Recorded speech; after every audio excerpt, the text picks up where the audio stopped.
శ్రీ గురుభ్యో నమ. శ్రీ కంచిపరమాచార్య వారు మాంబలంలో ఉన్నారు.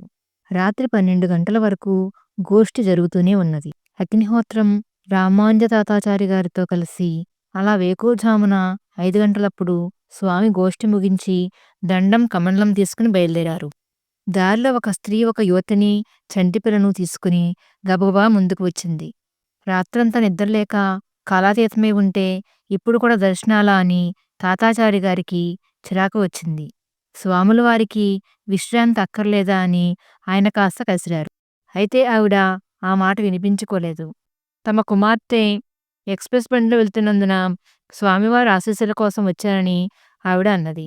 తాతాచారి గారి కోపం, ఆవిడ తన పని తాను కానివ్వటం స్వామివారు గమనిస్తూనే ఉన్నారు. తాతాచారి గారిని కొంచెం ప్రసాదం తీసుకురమ్మని చెప్పారు. స్వాముల వారు ఆవిడ చెప్పేదంతా విన్నారు. ప్రశాంతంగా ఆశీర్వదించి ప్రసాదం ఇచ్చారు. ఆమె బ్రహ్మానందంతో వెళ్ళిపోయింది. ఆమె వెళ్ళిన తర్వాత స్వామి ఇలా అన్నారు: భగవంతుని ముందు తమ తమ బాధలను చెప్పుకుంటే బాధా నివృత్తి అవుతుందని ప్రజలలో నమ్మకం ఉంది.